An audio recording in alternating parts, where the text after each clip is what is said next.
a lot of what we talk about on the show is kind of, people who kind of made the jump to Bitcoin maximalism, or this idea that Bitcoin is, pulling away from the other cryptocurrencies. Obviously, you have a lot of experience here, kind of navigating this on a personal level. So 2016, you get back into Bitcoin. You have this kind of personal loss, this family loss, and you decided to make the sale of your house, right? So you sold the house, ended up with around 100 Bitcoin. This would have been really hard to do, right? There wasn't a lot of confidence in Bitcoin at the time. This would have been kind of at the end of a bear market. How did you find it to do that? I mean, I think right now I've even taken out a loan to buy Bitcoin, and it makes me nervous even today, even as much as I know about everything. So I'm curious, like, how did you build that conviction, and then how did you get your family on board?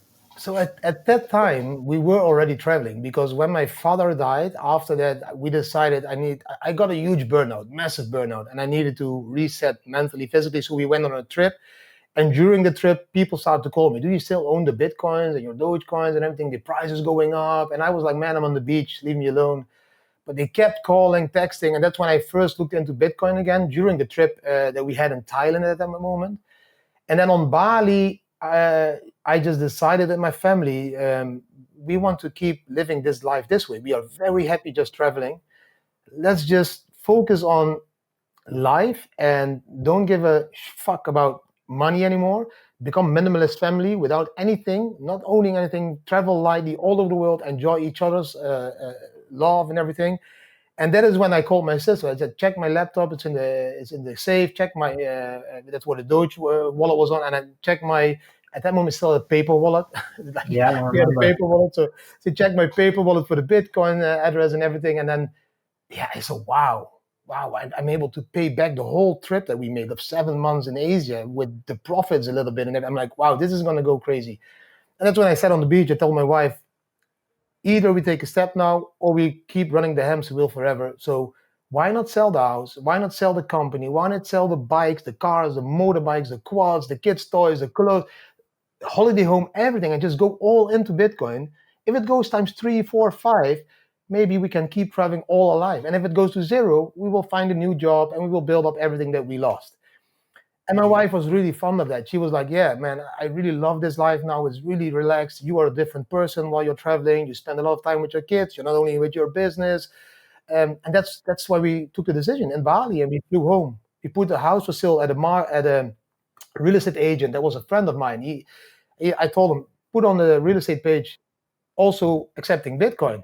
And it took like a couple of weeks. And this guy that was working at a huge IT business in Germany is calling, I want to buy your house and pay with Bitcoin because I really believe that we can do it. And then we need to figure out in a very creative way how to do it because the notary at that time, they were not like really agreeing with all of it. So we needed to do a small transaction by bank, and then the rest we could do like not in the same room with the notary, and that's how it happened. It was insane. It was So the exciting. transaction was actually the buyer as well paid in Bitcoin. Yes, yes, yes. Partly in Bitcoin and partly in euros at that moment still. Yeah, Huh. yeah. So And you then actually came from it from not really thinking about the financial component at all. You weren't really thinking, oh, Bitcoin's going to go a million. For you, it was about the lifestyle, and you just freedom, sort of continuing that. just freedom. I just want to have freedom, and I had never felt that freedom feeling before that. I was always running, working, investing more, working harder, investing more, and working harder. You need to work harder every time because the inflation destroys your purchasing power. So you can invest whatever you want. You work more hours, you get more money, but your purchasing power keeps dropping. So at that moment, I was done. When I saw my father dying with 61, my mother already died when she was 48. I was like, what if I only have like 20 years left or 30 years left? Do I want to run in this office or do I want to enjoy my family? I chose to have kids.